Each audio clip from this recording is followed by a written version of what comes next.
What is up, everybody? How is everybody doing on this fine Monday evening? I hope well. I'm a little bit. What's up, Dak owns filthy? Salute to you, brother. Um, I'm a little bit under the weather, so if I sound a little congested, it's because I am. But either way, I'm glad to be here tonight, as always, to talk Cowboys football. Um, Nothing better than talking Cowboys football. Um, Before we get started, please like the video, please share the video, and please subscribe to my YouTube channel if you haven't already. Also, please follow all my social medias here to the left of me. Well, I guess it would be what's my right, your left. So please follow all of my social media accounts, please, especially on X and Twitter. That's where you can get my daily live thoughts about the team, what's going on in the NFL. TikTok, I try to put out, special videos and things like that, based on what I think, what I want to see within Cowboys Nation. And then Facebook. I pretty much use Facebook for like promotion and stuff like that. So follow me on Facebook as well, just to know when I'm doing anything. And then Instagram, that's where you know about all my shows, as well as I post videos on Instagram. I just uploaded a new post videos today because I had the fortunate opportunity to go to the Dallas Cowboys versus Seahawks game this past Thursday. And man, that was so much fun. That was my first game ever, first ever Cowboys game. I had a lot of fun. No place for sure. You know what they say? It's no place like home. There's no place like Jerry World. The stadium is so beautiful inside, and I had been to the stadium before, but I hadn't been since high school. I think we performed there. I was a band nerd in high school. We performed there one time, but other than that, I ain't been to Jerry World in a while, especially not a game. So, just a beautiful stadium. Just the environment, everything was just so fun. And you spend a lot of money because of food and stuff like that, but it's worth it. Just an experience being with the fans. Surprisingly, there was a lot of Seahawks fans there as well, which was surprising, but it didn't matter because we beat them. You know what I'm saying? So, awesome experience. I'm trying to see if maybe I can. Well, let me see if I can. Just to kind of show you. I don't know if I got my account. If I don't have my account logged in, I ain't even gonna deal with it. Oh, I do have my account logged in. Bam. Thank you, bam. Let's see if I can actually get to my profile. So I'm gonna. If I can just share this with y'all.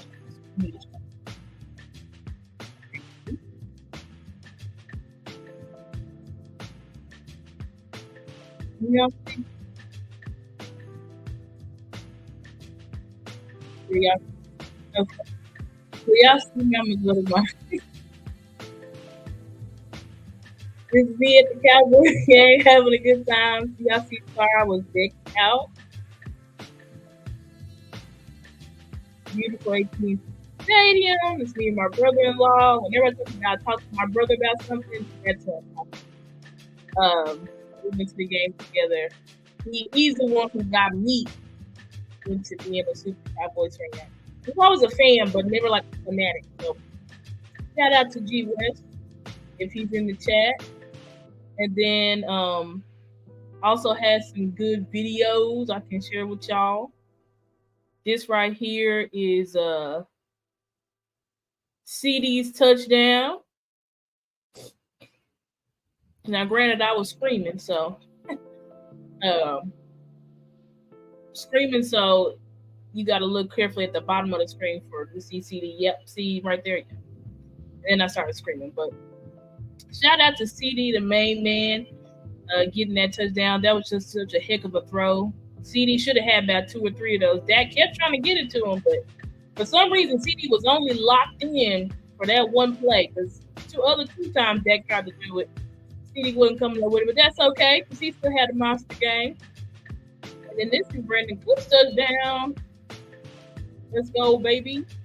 So y'all be sure to follow me for sure on Instagram, please.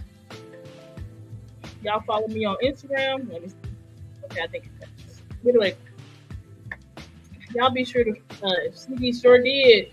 He turned all the way up. So y'all be sure to follow me on Instagram and see, videos like that. Hopefully we have a playoff game at home and I can go to that, because I think you'll have more videos and stuff like that. But also posted videos and stuff from when I went to training camp at the Star in August. So be sure to follow me on all social media so y'all can see all things Cowboys. Anyway, Big Day, I cannot believe they are pushing. Oh my God, I'm going to see if I can show y'all something. I'm going to show y'all a graphic that shows why Purdy is 110% not the NFL MVP. I think I retweeted it twice, so it should be. Here it goes right here. People just be talking nonsense. They just doing that because Purdy. It's like absolutely. Hold on.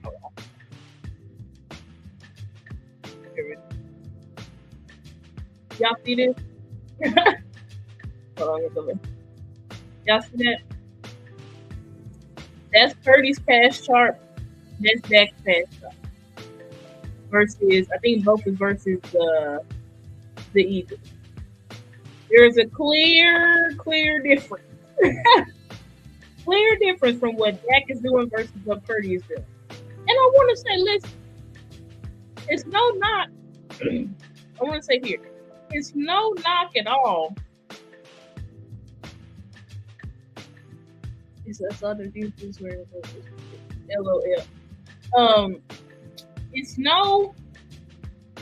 Yeah. That's all I'm trying to say. Listen, Purdy is a good quarterback, right? I watch Purdy. He is very accurate.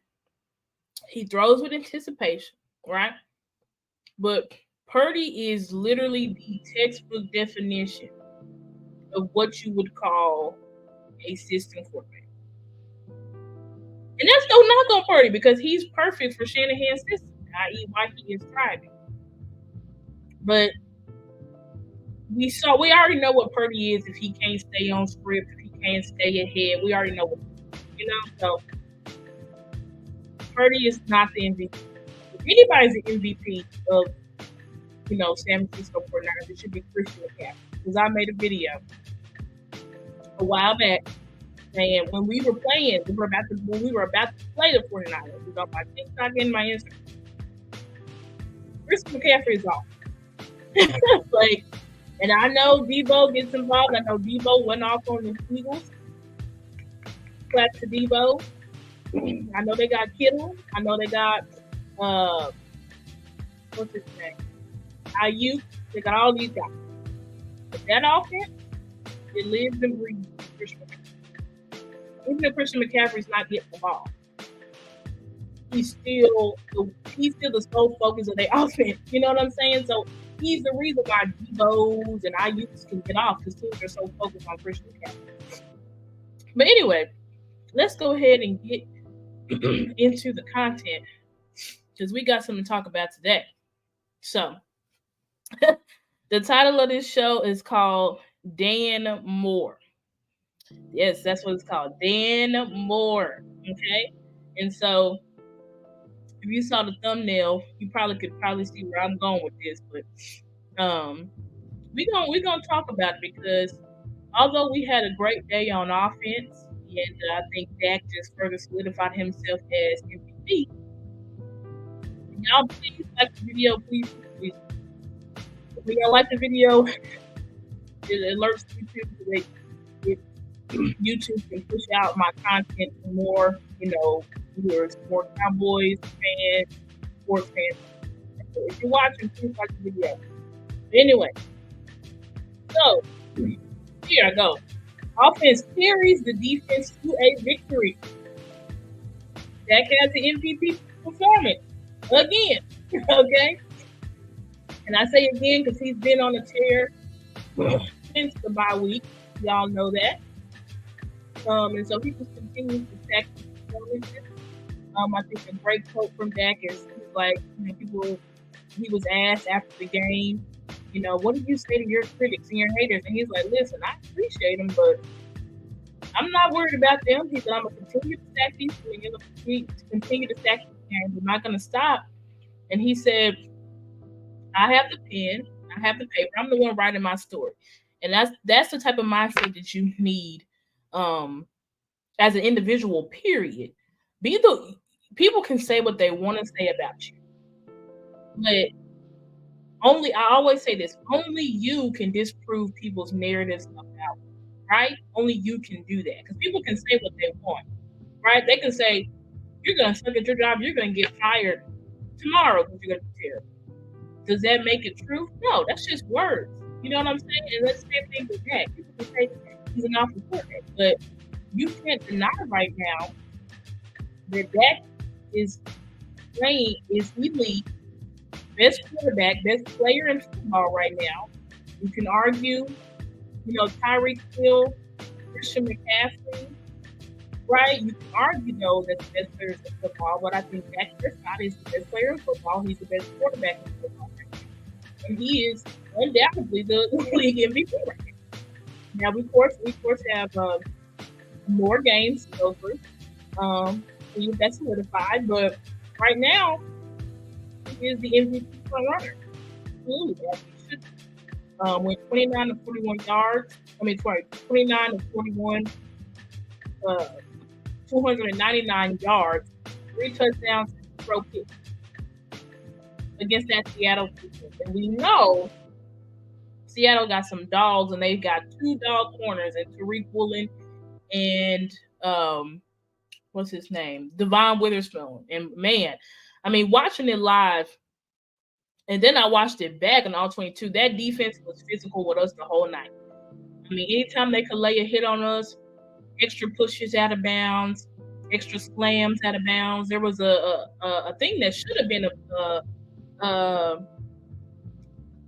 what's called a play that should have been a penalty by Devon Witherspoon.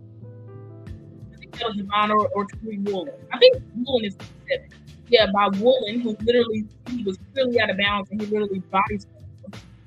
Should have definitely been a penalty. But whatever. We won the game, so whatever. But they was definitely physical with us. But yet, we put up 1.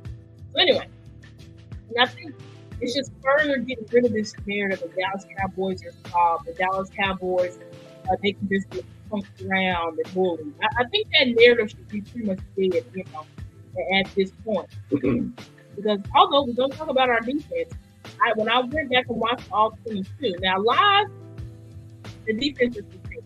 I'm not going to say it. If you're watching the game live in the stadium, it's just a wave of emotion. I'm not even going to lie to you and say I was not confident we were going to win that game going into the first quarter. The defense just continued to give up point after point after point. But thank God for our MVP. Thank the football guys for our MVP and Dak Prescott, who would not rest, right? Who would not stop. Dak didn't care if he had to put up 8 touchdowns. He was winning that game. And that is the leadership that you need. That's the leadership that you need to win championships. So anyway, shout out to Dak. Tony Pollard had 83 yards from scrimmage. He had a pretty solid game. Excuse me. I do say here that his vision, when I went back and watched the other two, his vision struggled a bit in the beginning of the game, which has kind of been an issue on the all year. But for the second half, like end of the first, in the second half, Tony really started to run really, really, really hard. And he also had a great off-script play for a first down It was really, really awesome. And I think I have that play actually in my Instagram. It was a phenomenal play. And that's the second time. Because I think the first time Tony did that was I think the first time he did it was in the Chargers game where he had that huge. Yeah, it was a Chargers game where he had that huge off-script play. Let me see. I got it. I think this is it. No, that's Rico Dowdle. I think this is it right here. Yep. All right, I'm gonna pull it up for y'all so y'all can see real fast. But Tony is doing his job. Is he having an amazing, outstanding year? No, I wouldn't quantify that. But do I think that Tony is doing his job? He's been great in pass protection. Hopefully y'all can see this. But let's just see. But uh-oh. Yeah, I don't know why it does this.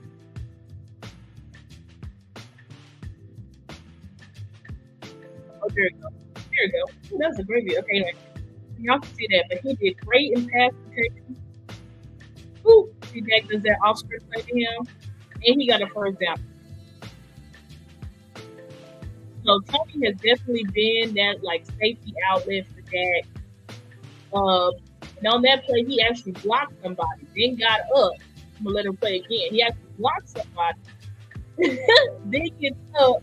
It becomes that outlet for Dak to get the first down. So just so grateful for the guys just, really stepping up. I mean, this is what it's gonna take, right? This is what it's gonna take to go all the way. You need players to be fully locked in the entire game. And so Tony Pollard was definitely locked in. Shout outs to him. Shout out to also CD, the main man Lamb, had a monster game per usual. 12 receptions for 116 yards. And I believe CD has already passed how many 100-yard games he had last season. I think last season in total, he's already passed that. So CD is having an incredible year. Likely his numbers are only behind, I think, Tyreek Hill. I think. Could be wrong. But I think his numbers are only behind Tyreek Hill. I know for sure he passed AJ Brown. So he will likely be first team All-Pro this year. If not, he'll be second team All-Pro again. And so moving on, offense was great, phenomenal job. Yes, there was some drops by CD, but he made up for that. Single-handedly almost won us a game when Mike decided to do that in the round again that he had actually done at the beginning of the game. I didn't catch that till the all 22, but props for Mike McCarthy. Brian Schottenheimer, Mike Solari, our offensive line coach, Jeff Glasgow, our running backs coach and running game coordinator, Lunda Wells, our tight end coach, Robert Prince, our wide receiver coach. Let's clap for all of those guys, right? Because they're doing a phenomenal job with this offense. This offense is just clicking. When I got to watch the offensive line, I mean, the pockets are clean for that. Terrence Steele struggled a little bit in this game. I ain't gonna lie. He didn't kill the game. He did not kill the game like he almost did.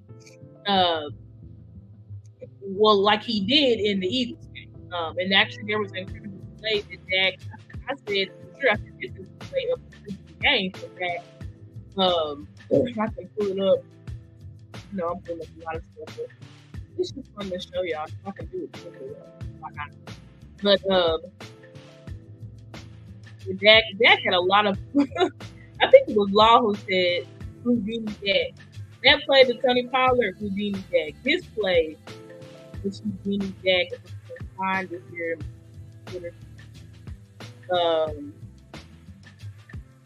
Because the way that Dak got out of that, Terrence Steele got beat so bad. I mean, it was for sure a sack. Dak just refused to go down and got a first down. I mean, that's what you call MVP level play. I can find it real fast. If I don't find it in 10 seconds, I'm going to move on. I promise. 10, 9, 8, 7, 6. Nope, that's not it. Come on, I know I had this here. All right, I guess I can't freaking find it. I had it. It went viral when I said to play the game. Oh, found it. Found it. Okay. Almost was about to give up.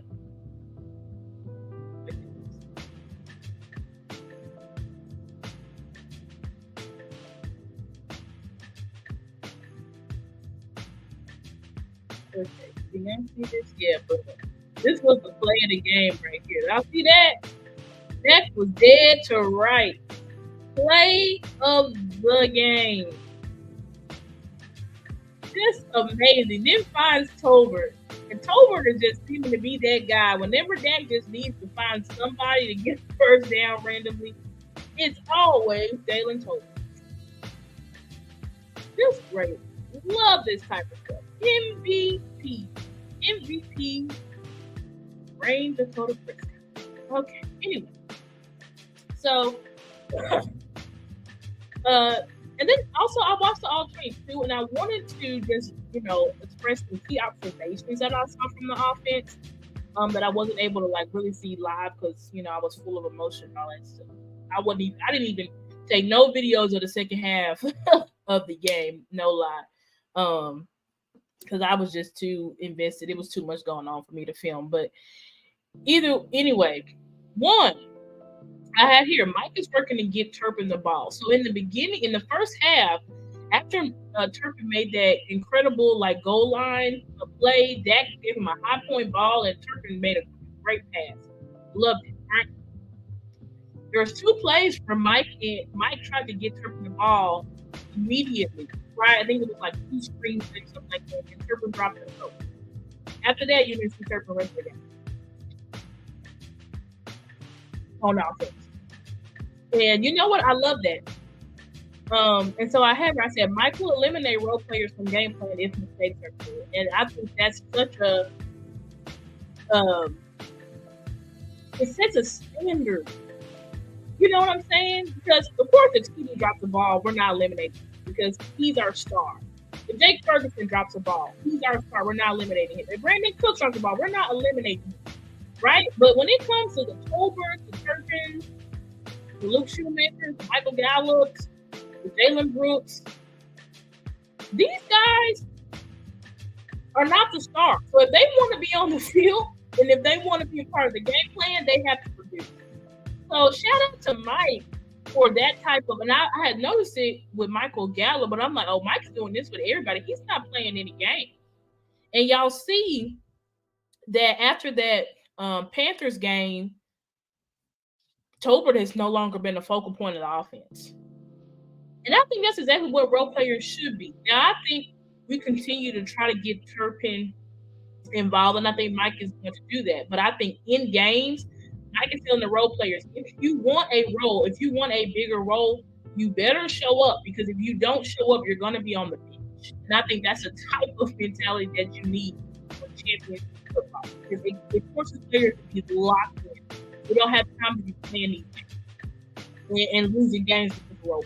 You get what I'm saying? Also, I noticed Houston Ferguson are becoming a real focal point game plans along the city. There was a tight end screen that he had been trying to hit for weeks now, but he wasn't able to do it. He finally was able to do it with Ferguson. Ferguson also just a great outlet for that. So many first downs. Bringing, and I'm going to get to that, that's our next point. For him and Cooks, I mean, Dak is finding Cooks, Dak is finding Ferguson. And these guys are getting the first down. We are targeting them, and they are producing for us. So shout out to Mike, because those are 2 guys that we said, Mike, let's get these guys seriously involved, just like CD, and he has. So it's like this offense knows what makes it good. And it's those three: CD, Fergie, Brandon Cook. And then we have something that really showed up in this game, and I think it's going to carry forward on through the season in the playoffs. Ferguson is our new Zeke.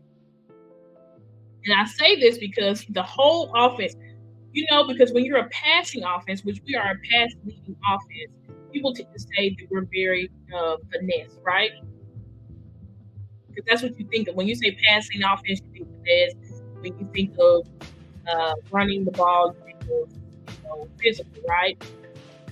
And I remember when Stevie was finally able to answer what the identity of his offense was, he said explosive and physical. And when I saw Jake Ferguson really set the tone on that physicality, that nastiness, just a picture of him to the right, getting the face of Jamal Adams. And when he was doing that, he getting everybody fired up. He getting Brandon Cook fired up. He getting Steven fired up. He getting Dak fired up. Dak's flexing on people. I saw Luke Shoemaker out there. Luke Shoemaker was out there fighting defensively. Like, Jake Ferguson he's the leader of the tight end room, so I'm not shocked by it. But this man, he just brings a whole different element to this offense. And he shows you that just because you pass the ball don't mean you gotta be soft. You know what I'm saying? Like, just because we're a pass-leading offense don't mean we gotta be soft. And I just love it. I love what Jake Ferguson is bringing, that type of mentality. Not only talking, but backing it up. Like that touchdown, the last touchdown we got, he got on Jamal Adams and then just stared at him because Jamal Adams was running his mouth all day long. I mean, just beautiful. I don't think you could ask for anything better out of your players. I also noticed that Mike is using Dowdle more in the red zone. This is about two weeks in a row now. Dowdle in the red zone more, and I think that's amazing. That's what we wanted to do more in the red zone. He still hasn't used Hunter Luke. I don't know why, but maybe he's saving it for the last turnover. Either way, red zone offense really hasn't been an issue like that for us. Even in the Seattle Seahawks game, we hit 50%. We went 4 of 8, which is good. I don't know. We're not going to be 100% in the red zone. I mean, even if a defense is trash, they usually can cover in the red zone because the field is smaller. You know what I'm saying? So, and also something I noticed as well is that Tony's actually running routes in the red zone. And it's been for a couple of weeks. Texas routes, quick outs, slants. I mean, Tony is actually running routes. So for everybody who said, Tony Pollard, he's a wide receiver, why don't we use him as a wide receiver? Mike is using him as a wide receiver. So just to let everybody know that. And I just think great. I mean, just great day from offense. I literally had no problem, no qualms, nothing really negative to say about the offense apart from this. And then I'll say this, and then we can go into the break. But Mike McCarthy, please come to the screen. Now, y'all know, especially on this platform, the Stargazers Sports that I love Mike. My first 4 episodes of this podcast was a whole 4-part series on why Mike McCarthy is the best thing since sliced bread and why he's going to lead us here. But I will say this. Mike McCarthy almost lost this game on Thursday night. Y'all might say, well, why do you mean that? What you saying? How he almost lose this game? This decision on 3rd down after the Seattle Seahawks had already used up all of their timeouts. His decision to throw the ball there, essentially giving the Seahawks 2 minutes left to go down the field and score on our defense, who didn't force a punt pretty much all game. No, they didn't force a punt all game. Because even at the end, when they got those 3 and out, Seattle kept going for it on 4th down. They was forcing them off the field on 4th down. Turnover on downs. But That decision, and I love Mike McCarthy very much, but that decision literally almost cost us the game. We had to expect Jordan Lewis, who's been pretty much up and down, right? He's our fourth corner, so that's how he's supposed to be. He's not going to be the best thing ever, right? Thank God for Jordan Lewis and DeMarcus Lawrence and Michael Parsons at the end, who stood up. Because had it not been for those three players, we'd likely lose that game, right? Even though the offense, Dak, another great performance, it would have been almost like a repeat of the Eagles game, where the offense is great, but because of the defense, we let it. In that situation, you take the clock down to about a minute or under a minute, you kick the field. Giving them 2 minutes left was great. I don't care. Oh, this person was open, or CD got a DPI, or whatever. I don't care about that. You just don't throw the ball in that situation. You don't throw the ball. If you're gonna throw the ball, Mike, on second. You know what I'm saying? Like, for you to throw the ball there, it just didn't make sense. And for you to put your defense back on the field that had been struggling all game didn't make any sense. I don't know if that was just like a character building moment for Mike. I don't know. But just thank God for our MVP. And thank God for our defensive players that I named who just showed up.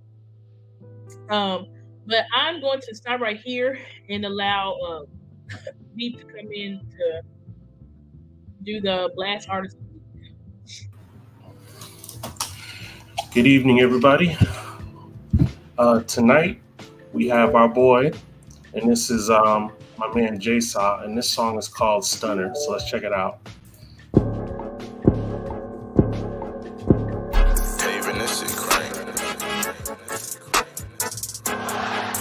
Chili cheese dog with extra onions, French fries, tater tots, wash it down with 1 beer, 2 beers, 3 beers, a shot of whiskey, a margarita, and a Bloody Mary.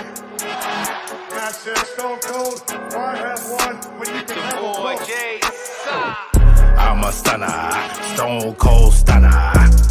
I'm a stunner, Stone Cold stunner. I do what I say what I do, I show it all on my wall.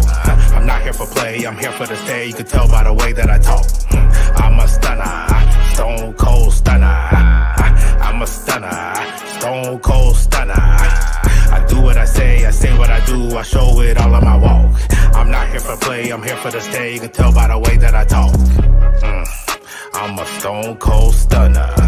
I got the moves to give you chills up in the summer. God-given abilities. I don't need a piece of lumber. Make you slumber, hit like thunder. Have you looking around like Stevie? Wonder who pulled the rug from under. Will make you think you pack going, will leave you golden. Mr. Call the police. We got ourselves a runner. Look yourself in the mirror and feeling good like man, nah bruh. How the hell you built bruh? And standing tall like stills bruh. The 90s you get killed bruh. So many men without spine talking about real when they lie, snitching when they face with time. Shut your mouth, that's bottom line. I'm a stunner, Stone Cold stunner. I'm a stunner, Stone Cold stunner. I do what I say what I do, I show it all on my wall. I'm not here for play, I'm here for the stay. You can tell by the way that I talk. I'm a stunner, Stone Cold stunner. I'm a stunner, Stone Cold stunner. I do what I say what I do, I show it all on my walk. I'm not here for play, I'm here for the stay. You can tell by the way that I talk. People nowadays really sick with the poker face, acting like they're real until the law is in their face. They telling them everything. When cards were dealt, you should've threw them in. You knew what you was getting in. Said use a man, I'll use a film. Car will wait up on ya, all rocked up like them boulders. If you didn't get names, it's over. You said going out with gun blazing, you ain't no fucking soldier. Nah, use a hoe, bruh. That shit you did it with low, bruh. You should got pop soda, but you having a ball, boba. I swear this world is over. Got mine tumbling over. We glorify a hoe, bruh? Question mark. Now let's put that on poster. Just spitting facts, not roaster. Now put your head on shoulder. I'm a stunner, stone cold stunner. I'm a stunner, stone cold stunner. I do what I say what I do. I show it all on my wall. I'm not here for play, I'm here for the stay. You can tell by the way that I talk. I'm a stunner, stone cold stunner. I'm a stunner, stone cold stunner. I do what I say what I do. I show it all on my walk. I'm not here for play, I'm here for the stay. You can tell by the way that I talk. Yes, indeed, and that's our boy Jay Saw with Stunner. And if you are an independent artist, spoken word poet, or even a comedian that's looking for some exposure, you can go to blastmusic247.com and register for free. But Blast is also looking for the fans of music. So if you would like to get access to hundreds and hundreds of free independent music, you can go to blastmusic247.com, register as a fan, and enjoy yourself. Blast, changing the industry one artist at a time. All right, Star, back to you. Thank you, Veep. Okay. So we'll get into the second part of our show after talking about our offense, and let's get on to this defense. What's up, Nisi? Glad to see you in the chat. Thank you. And I agree with you, Craven. Blast Artist of the Week is always very, very good. Y'all find those artists that Veep plays every week. These are independent artists. Okay, so I have here. Is Dan Quinn our new Kellen Moore? Wow. Hence why this show is called Dan Moore. And this is crazy because I don't think anybody expected. If you told anybody in March of last year that the offense was going to be carrying the defense at this time and they would be the strength of our team, we would laugh at you, right? Because this is Dan Quinn's third year with this defense. We just knew the defense was going to be like that. We're like, we got the depth. So if anybody goes down, we're still going to be top 5 defense. And of course, we lost Diggs, we lost Overshown, right? We lost serious players, right? But we all said we good.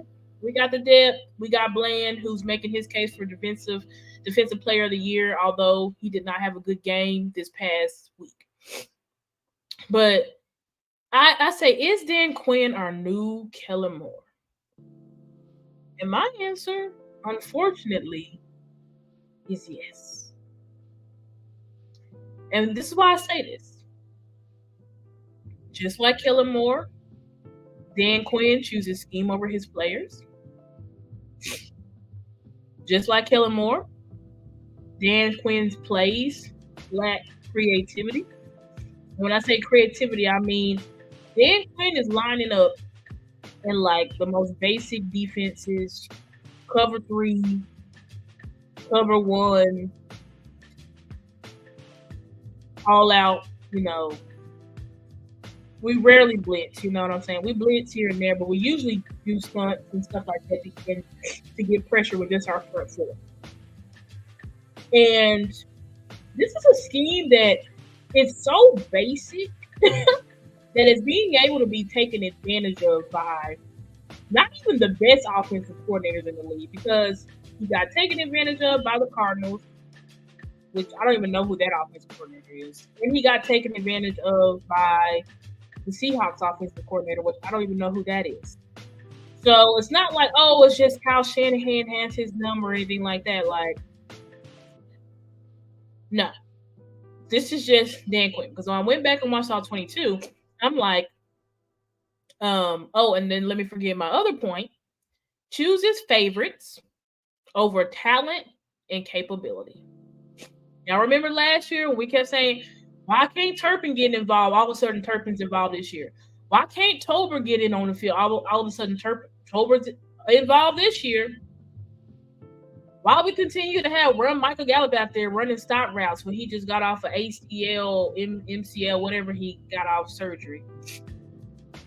Y'all remember the questions we had? We having them same questions. Why is Dono in coverage? Why is Hurst constantly in coverage? Why isn't Wanye Thomas playing? Why isn't Izzy Mwamu playing?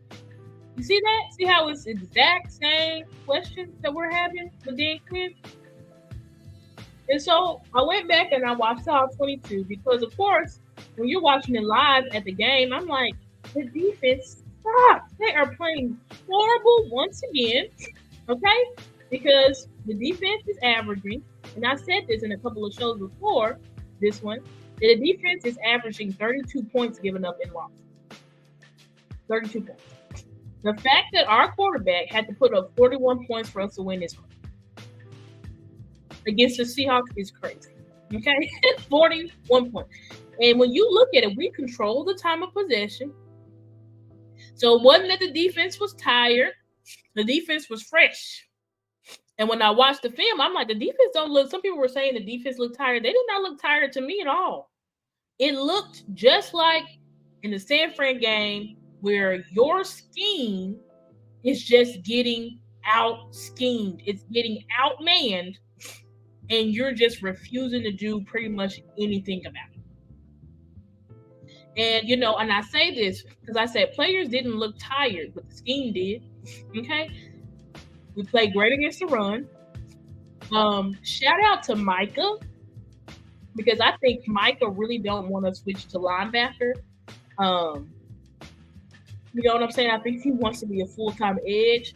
And in this game, Micah was playing the heck out of the run. That's why I said just like Baby D, he was like a Baby D-Law out, where he was really stopping the run from the edge. Quick off the ball, it was like Micah really wanted to stop the run because Micah, he don't really be going full out, all out, especially on the edge when it comes to like stopping the runs. When he plays linebacker, he does, but in the edge, he's trying to get to the passer. So the fact that like Micah was hitting the edge, he was sprinting around, getting the running back from behind. I mean, shout out to Micah, played great, right? And that's how I knew they wasn't tired, because if you're tired, when you keep getting run on, you're gonna eventually break down, right? Because it's harder to stop the run than the pass. And so the players they were stopping the run all day. They was not tired. So everybody's coming up with that. We had 3 games in 12 days and all of this stuff. And I put on Twitter, I said, well, why did just the defense have 3 games in 12 days, or did the offense as well? The offense did as well, and the offense was fine. So no, from my eyes, it wasn't that the defense was tired. Okay. So if you want to know what the heck happened, Star, why was our defense looking so bad? So I came up with this conclusion. 1, DK Metcalf, just a bad matchup versus him. It's a bad matchup. And that's the thing. Dan Quinn did not respect DK Metcalf. Thank you, football guys. Because remember when we used to say Kellen Moore did not respect opposing defenses? He didn't care what they was doing or who they were. He just gonna roll out his team and say, I'm doing it. I don't care who you are. That's exactly what Dan Quinn did. Dan Quinn thought that his second-year corner was Trayvon Diggs, and that he could go up with no safety help.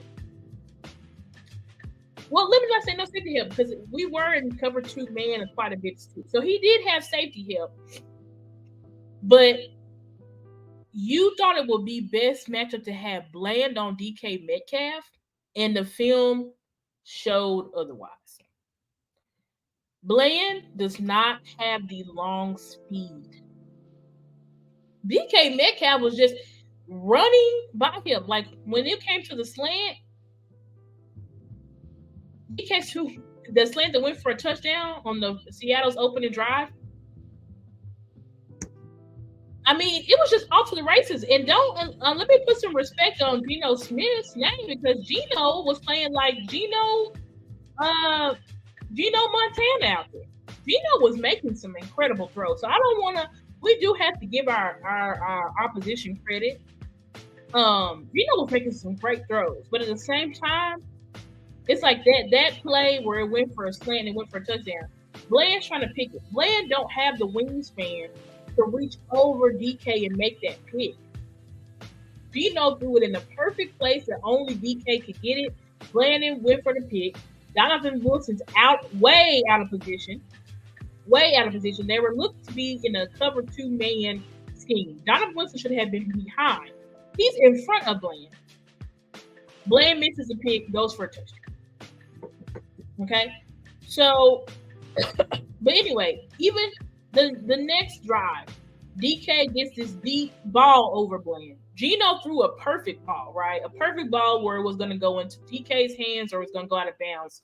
Bland had good position, but DK kind of did like a slight double move on him, and Bland doesn't have that recovery speed. DK Metcalf runs a 4.3, and he's like 6'5" or some crazy stuff like that. Bland's only like 6'1", 6'2", and runs probably like a low 4, probably like a high 4.4, 4.5 type of guy. He's a twitchy guy, but he's not a long speed guy, nor is he tall like a Trayvon Diggs. So the fact that Dan Quinn thought that was a game plan, it was horrible. It was just not a good matchup. He did make the adjustment. Everybody's talking about, he made the adjustment. Yeah, he did make the adjustment in the second half after they had already put up points on every single drive.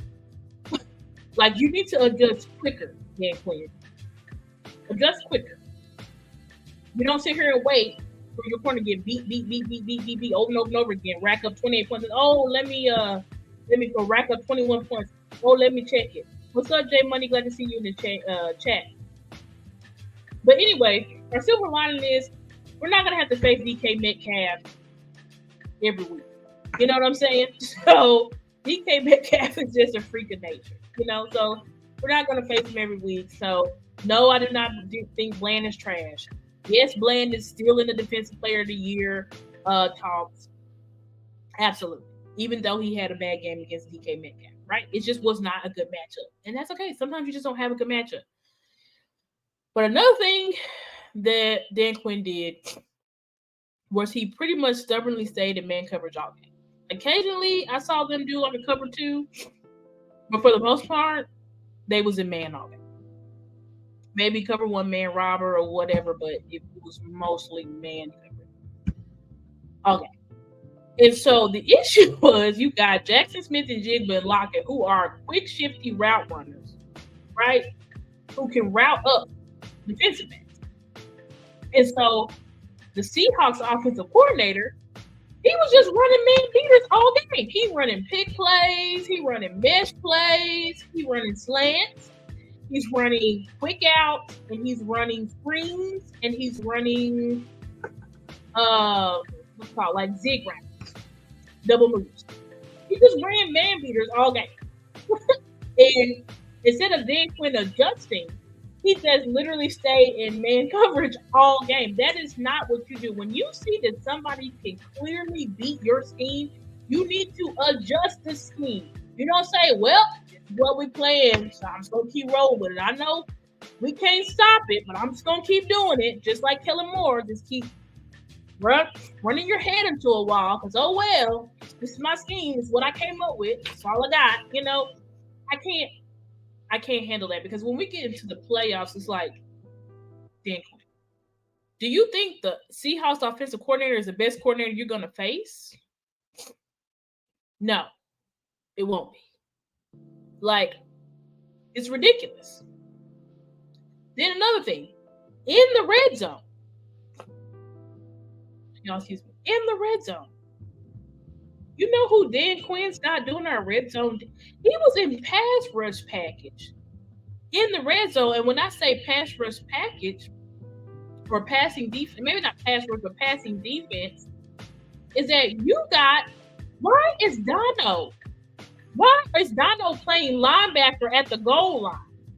You think Dono is going to come up and stop a running play at the goal line? That touchdown that Charbonnet got, Dono was right there in the hole. He ain't strong enough to tackle Charbonnet. Charbonnet ran right over him. At the goal line, you need to have the true linebackers. You need to have Damone Clark. You want to put Marquise Bell, but he's undersized. You really need to have Rashaan Evans in there. It's like, what are you doing, Dan Quinn? It's like simple stuff. You're not making adjustments, right? Then he had linebacker Evans covering Lockett.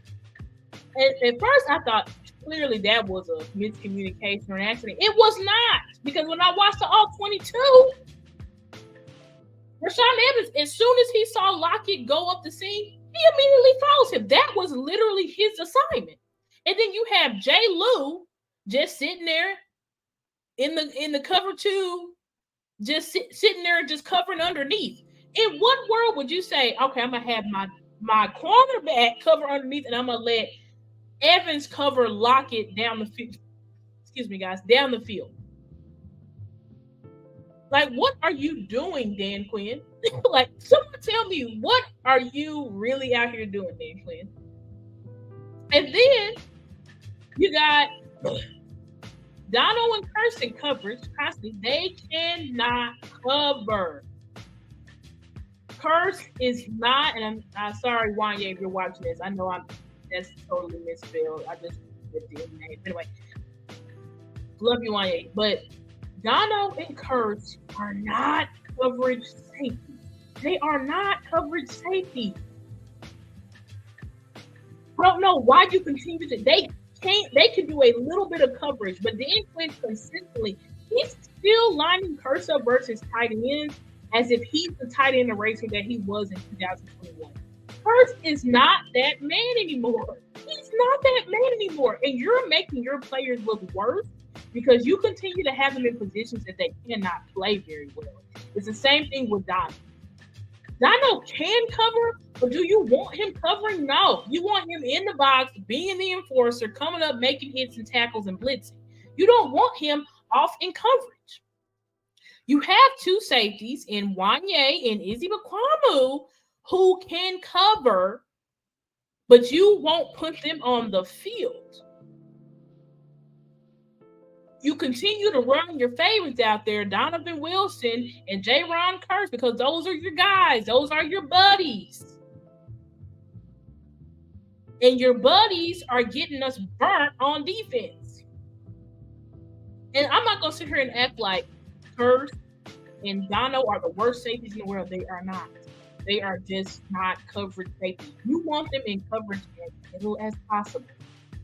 You have the personnel to cover, but you're not putting them on the field. That is my issue with Dan Quinn. That's the same issue we had with Kellen Moore. That's why I'm not going to call him Dan Quinn anymore. I'm going to call him Dan Moore until he fixes his defense.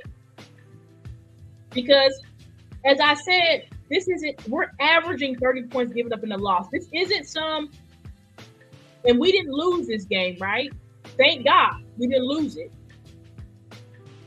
But whenever we're playing these tougher teams, Dan Quinn is like a freaking deer in headlights. He doesn't know what to do. He's getting taken full advantage of.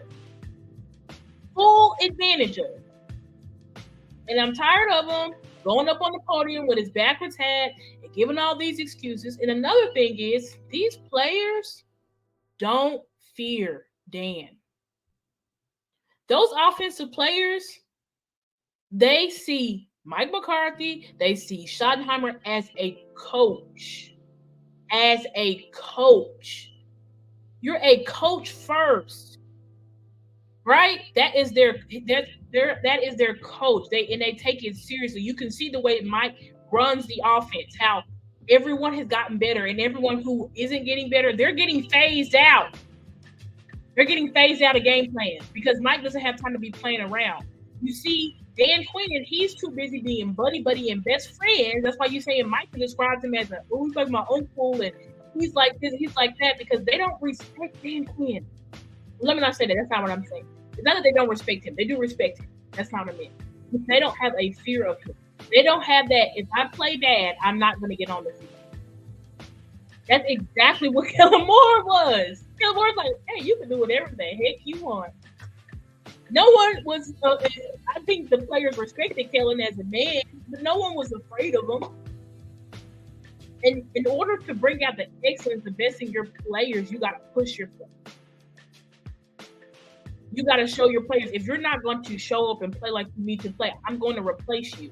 Dan Quinn has yet to do this. So anyway, his name is Dan Moore. And he's going to be Dan Moore until I see some real changes. And we're about to go through our gauntlet, right? We got Eagles, then we got Bills, then we got Dolphins, then we got Lions, and then I think that we end the season with the Commanders. So we're going to see. Dan Quinn, are you going to make any adjustments? Or are we expecting our offense to put up 40-plus points against all these opponents? Is that what we're going to expect, Dan Moore? I'm sorry, but just like everybody was making videos and all this stuff about Kellen Moore, we need to do the same thing for Dan Quinn, because he can be the very reason we lose it all. Just like we had that pit in our stomach of, y'all see I got rowdy here in the background, but just like we had that pit in our stomach of, like, if something were to end our season, it's going to be Kellen Moore. That's exactly what we have this year. If something's going to end our season, it could be Dan Quinn. And luckily, and it wasn't the scheme is the reason why the players stepped up. The defense stepped up in the end of that fourth quarter. It was the players. It was DeMarcus Lawrence. It was Micah Parsons. It was Jordan Lewis saying, we will not lose. Dan Quinn had him in the same positions. He had J. Lou playing man coverage. J. Lou just played out of his body and got the job done. Okay? So I say, how can we fix this? Use your voice, right? In order for real change to occur, public pressure has to ensue. If we continue to allow Dan Moore off the hook, he will continue doing what he's doing, just like Kellen Moore. Okay? And I say Dak can carry us, right? Dak doesn't need the defense to be all world, but the defense has, in these big games, they have to show up sooner than late in the fourth. You got to show up sooner. They did that same thing versus the Eagles, and it was too late. Y'all did that same thing versus the Seahawks, and luckily we was able to overcome. But y'all got to show up sooner. You know, we're not saying hold these teams to 0 points. Obviously, that's too much for y'all. We're not saying that. But can you hold the team to 21 points, 24? Can y'all at least do that? We're giving y'all three touchdowns and a field goal y'all can give up. Can y'all at least just keep it at that? 28, 32. Like, it's what y'all give up to the 49, 41, 42? We can't be having that. We cannot be having that. We got to do better, and it stems from the coaching. It stems from the coaching. The players overcame coaching in this Seahawks game. That's how we was able to close it out. But we can't ask the players to do that every single week. Dan Quinn, you have to step up. You have to evolve, just like Mike McCarthy did.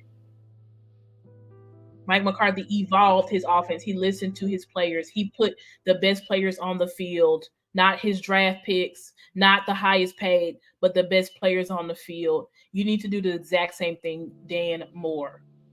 Because if you don't, you could be the sole reason why we don't reach a Super Bowl. And I saw some crazy nonsense today that if we don't do a deep run, Dan Quinn is next. I don't want Dan Quinn being my head coach. Are you guys crazy?